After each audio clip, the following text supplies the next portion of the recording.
All right, so this is our project demonstration for 469. So over here we have our antenna going into our bandpass filter that we adjust using this variable capacitor. Sorry, brain fart. I've been working on this for a long time. So over here we have our peak follower. It's basically just a diode that is that has a capacitor to ground. Here is the part that we designed. So we first use a common emitter in order to boost the voltage.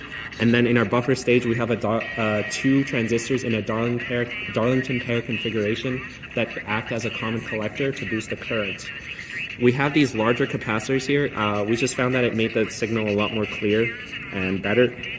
We're trying to clean this up, but we'll clean it up for realsies tonight, and then tomorrow it'll look good.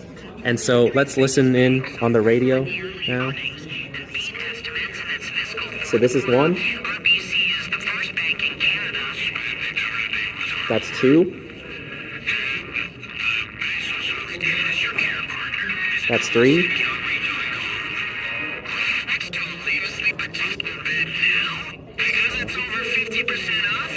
That's four. Thank you. And that's five. Thank you so much.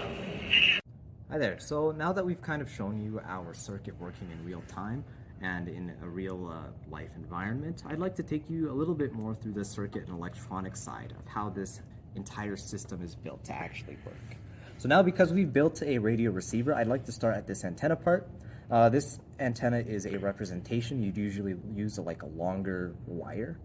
So that antenna would be catching the receiving signal, and it will enter this part of the circuit, which is our bandpass filter. So an active filter that will provide a little bit of amplification through these two BJTs, and then we'll also have a variable capacitor to tune our resonance frequency. And so because this entire setup is a bandpass filter, this capacitor just simply changes where we want our resonant frequency to be, which then tells us how selective we can be with our channels, which is why you heard, say, one channel be heard very clearly, and then a range of static, and then another channel, which is how we've designed this circuit. Once you've kind of had that little bit of amplification and filtering, it goes to a peak detector, which is really, in simple terms, is just a diode and a capacitor. And that is because the way AM modulation works, we encode the message inside of the envelope of that modulated signal. And so the way this diode works is that it simply takes away, or it simply just follows the envelope of your modulated signal, and that's what gets passed through. So following that peak detection, we understand that our circuit, or the receiving signal, is very weak in power, and so we want to actually amplify both voltage and current. And so we do this in a couple of stages. So our main amplifier here is our baseband amplifier, which is in a common emitter configuration, and it was initially designed with a gain of around 20. And so we've kind of tweaked a couple things between our simulations and real life to actually match real world expectations of receiving signals. And so we increased the gain by a little bit. This does have a little bit of volume control, so that tells you how much goes in to your base and how much amplification will actually come out. And that's also to protect against, say, clipping of your signal. So then kind of once we output at this stage, we then enter a common collector configuration here, which is essentially a Darlington pair.